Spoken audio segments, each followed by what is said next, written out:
नमस्कार दोस्तों। आज हम बात करने वाले हैं एक प्रॉब्लम्स के बारे में जो अभी इंडियन मार्केट अभी झेलने वाली है। मैं ऐसा इसके लिए कह रहा हूँ क्योंकि इससे पहले जस्ट अभी हमने रशिया और यूक्रेन की वजह से जितनी मार्केट में वोलेटिलिटी देखने को मिली है, ये काफ़ी ज़्यादा उतार चढ़ाव का जो माहौल था, अभी जस्ट उससे हमारा मार्केट जो है थोड़ा बहुत उभरने की कोशिश कर रहा है। लेकिन अब जब इतना बड़ा युद्ध हुआ है तो उसके साथ ही साथ अभी बहुत सारे न्यूज़ अभी आने बाकी हैं कि इससे कितना ज़्यादा इम्पैक्ट हुआ है, कितना ज़्यादा लोगों के लाइफ में कुछ प्रॉब्लम्स आने वाली हैं। ये आने वाले कुछ समय में इसका पता चल जाएगा। तो हम मान सकते हैं कि कुछ ऐसे ही कुछ सेंटिमेंट अभी मार्केट में बनता हुआ दिख रहा है। परसेप्शन कुछ ऐसा ही हमें पता चल रहा है। इसका वजह क्या है कि अभी हमें जैसे ही अभी पता चला कि जो ऑयल प्राइसेस हैं लास्ट 1 वीक में, ये 8 से 10 दिनों में 6% से ज़्यादा की बढ़त दर्ज हुई है महंगाई की दर। और इसमें फेड जो अमेरिका का जो फेड रेट है, इसमें भी बहुत ज़्यादा इसमें राहत देते हुए नहीं दिखाई पड़ रहा है। इस वजह से मार्केट में कुछ इस तरह का सेंटिमेंट बन रहे हैं कि जो FII जो इन्वेस्टर हैं अभी इंडियन मार्केट के ऊपर वापस से इन्वेस्टमेंट करने की कोशिश कर रहे था, अभी वे थोड़े थमते हुए दिख रहे हैं। क्योंकि अभी जिस तरह से सप्लाई एंड डिमांड का जो गैप दिख रहा है मार्केट में, वो काफ़ी लोगों को परेशान करने वाला लग सकता है। वजह इसका यह है कि जो अभी रशिया से हमारे पास काफ़ी ज़्यादा ऑयल वगैरह आते थे, अभी उसमें थोड़ी प्रॉब्लम्स हो गई है। अभी रशिया से लगभग एक्सपोर्ट थोड़ा कम हो गया है या फिर पूरी तरह से बंद हो चुका है, ऐसा आप मान सकते हैं। ऐसा इसके लिए क्योंकि अभी जिस तरह से इंटरनेशनल ट्रेड के ऊपर रशिया के ऊपर बैन लगा है या फिर फाइनेंशियल बैन लगा है, उससे देखते हुए रशियन गवर्नमेंट भी अब अपने ऊपर फुल्ली इंडिपेंडेंटली वो अपने ऊपर काम करना चाह रही है। और अभी जो शायद युद्ध थोड़ा आगे खिंच भी सकता है, तो उन सारी चीज़ों के लिए भी उन्हें ऑयल की सख्त ज़रूरत है। और जैसे अदर कंट्रीज़ है जो अभी काफ़ी ज़्यादा जो रशिया के ऊपर या फिर मिडिल ईस्ट कंट्रीज़ के ऊपर डिपेंड है ऑयल के लिए, उनके लिए काफ़ी ज़्यादा मुश्किल हो रहा है, खासकर भारत के लिए जो कि इन सारे कंट्रीज़ के ऊपर बहुत ही ज़्यादा डिपेंडेंट।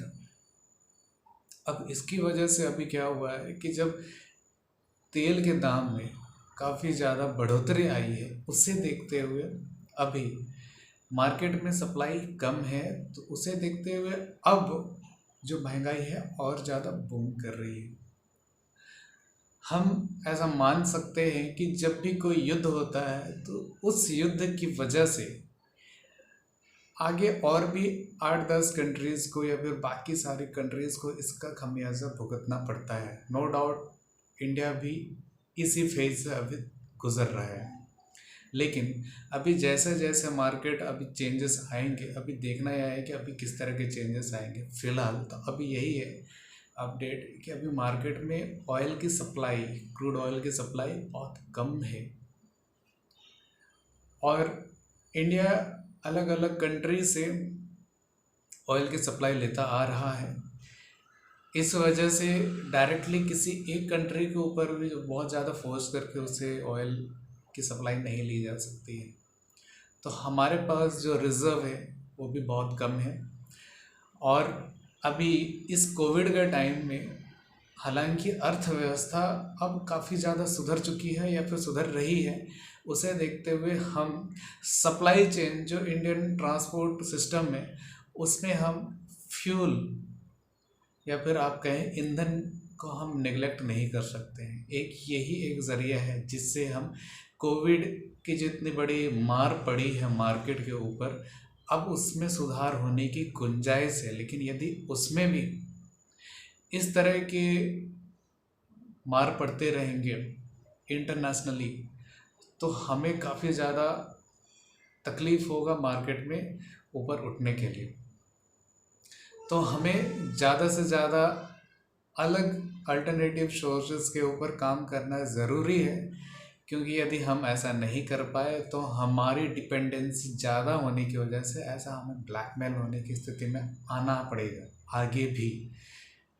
ये हर 20 या 30 साल में होता रहेगा, 10 साल में होता रहेगा, इस तरह की बड़ी बड़ी घटनाएं होती रहेंगी।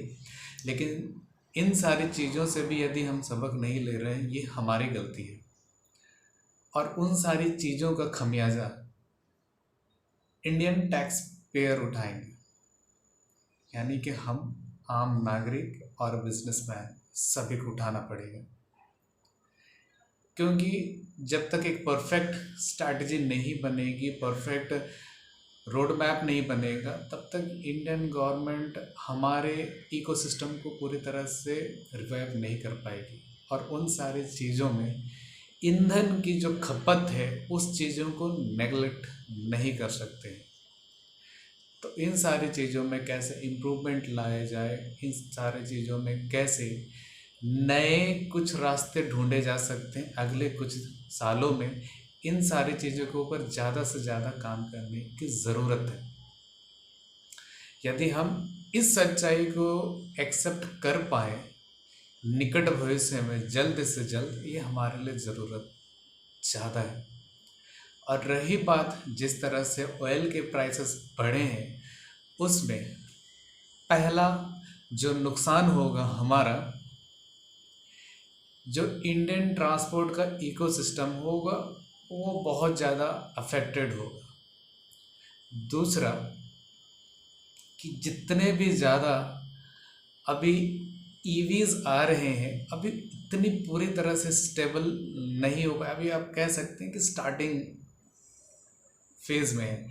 तो हम तुरंत से अभी ईवीज़ के ऊपर भी पूरी तरह से रिलाय नहीं कर सकते हैं, और हमें इसमें काफ़ी समय लगने वाला है। तीसरा, हम अभी तक अपने इंडियन कंट्रीज़ के हम खासकर बात कर रहे हैं कि हम अभी भी, यदि हमें थोड़े भी अच्छे स्टेटस हमारे समाज में बन चुकी है, तो हम पब्लिक ट्रांसपोर्ट का यूज़ बंद कर देते हैं। अपने प्राइवेट कार्स या फिर प्राइवेट कोई भी वाहन होंगे, हम उससे ज़्यादा प्रेफर करते हैं। तो ज़्यादा से ज़्यादा लोग यदि पब्लिक ट्रैवल को प्रेफर करेंगे तो हमारे लिए ये ज़्यादा बेटर होगा।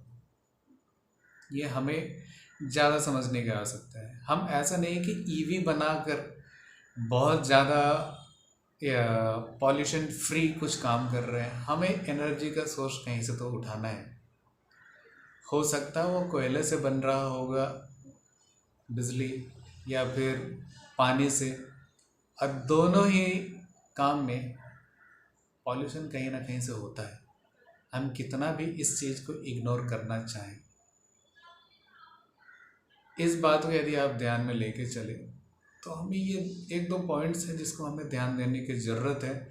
और ज़्यादा से ज़्यादा हमारे इंडियन जो गवर्नमेंट है या फिर जितने रिसर्च सेंटर हैं, उसमें और भी ज़्यादा अल्टरनेटिव यदि मिल सकते हैं तो उसके ऊपर और ज़्यादा काम करने की ज़रूरत है। तीसरा पॉइंट मैं और इसमें ऐड करना चाहूँगा, जो हमारे इथेनॉल के ऊपर हमारे इलेक्ट्रिक कार्स हैं, ये सारी चलने वाली हैं। तो अभी तक हम ऐसा मान रहे थे कि शायद हमें इससे डबल मुनाफा होगा, क्योंकि हम गन्ने की पैदावार बढ़ाएंगे और उससे हमारी कार्स भी चलेंगी। लेकिन उस कंडीशन में भी हमें पॉल्यूशन का जो मार है वो झेलना पड़ेगा। और उसके साथ ही साथ हमें यह भी देखना पड़ेगा कि वो जो गन्ने का उत्पादन है वो किस लेवल में हो रहा है, क्योंकि गन्ने का जो उत्पादन है और उसकी खरीदी जो रेट है, सभी में अभी बहुत ज़्यादा अंतर है। क्योंकि अभी तक जितने भी किसान भाई लोग हैं, किसानी कर रहे हैं, जब वे अपने फसल को मंडी तक पहुंचाते हैं, किसी शुगर की फैक्ट्री तक लेकर जाते हैं, उसके बाद भी उन्हें उन सारे फसल का प्राइस तुरंत नहीं मिलता। इसकी वजह से भी हमारा जो गन्ने का जो उत्पादन है, जो कि हम इथेनॉल के ऊपर जाने की कोशिश कर रहे हैं आने वाले कुछ दिनों में, वह भी मुश्किल में पड़ सकता है। हालांकि बड़े बड़े जो इन्वेस्टर हैं इसके ऊपर हाथ डालेंगे तो बहुत कुछ हो जाएगा, लेकिन आम पब्लिक पिस कर रह जाएगी, क्योंकि उन्हें गन्ने का रेट नहीं मिला। दूसरा, जो गवर्नमेंट उनसे लेना चाहती है, अब वो यहाँ पे भी बड़े प्लेयर आएंगे, तो जिससे कि आम पब्लिक का जो अर्निंग है वो नहीं होगा। और हम एक इकोसिस्टम में जी रहे हैं जहाँ पे हर कोई एक दूसरे के ऊपर डिपेंडेंट है। तो उस कंडीशन में आप ऐसा नहीं कर सकते कि आप खुद बिजनेस कर रहे हैं, खुद रॉ मटेरियल बना रहे हैं, हर एक चीज़ कर रहे हैं, तो भाई खरीदेगा कौन? आपको सप्लाई कौन करेगा रॉ मटेरियल? और यदि मार्केट में मनी फ्लोटिंग नहीं होगी इक्वली, तो और भी ज़्यादा मुश्किल होगा आम पब्लिक के लिए भी, इन फ्यूचर बड़े बिजनेसमैन को भी। इन सारी चीज़ों का यदि आप ध्यान रखकर गवर्नमेंट कोई नई डिसीजन लेके आती है या फिर कोई नई स्कीम लेकर आती है, तो नो डाउट इसमें सुधार की बहुत ज़्यादा गुंजाइश है और इसमें होना ही चाहिए। शुरुआती दौर में शायद यह काफ़ी लोगों के लिए तकलीफ भरा हो सकता है, लेकिन भाई बड़े लोग को भी दिल खोल के सामने आना चाहिए, जब एक छोटे लोग भी अपने दिल खोल के बैठे हैं। आशा करता हूँ इस वीडियो से आपको काफ़ी ज़्यादा जानने को मिला होगा। आप सिर्फ ये बात ध्यान से मानकर चलिए कि अभी यदि आप स्टॉक मार्केट में आ रहे हैं तो हम एक लंबी रैली को देखने वाले हैं, हमारा यह नज़रिया है। तो अभी हम इसके रिगार्डिंग जो छोटी मोटी न्यूज़ आ रही है, हम उस चीज़ को ज़्यादा कवर करने की कोशिश करेंगे, क्योंकि उन सारी चीज़ों से भी मार्केट बहुत ज़्यादा वोलेटाइल हो रहा है। छोटी छोटी चीज़ के लिए मार्केट वोलेटाइल हो रहा है, इस चीज़ को आप ध्यान रखने की कोशिश करें। मिलते हैं नेक्स्ट वीडियो में, तब तक के लिए take care, bye bye, keep smiling.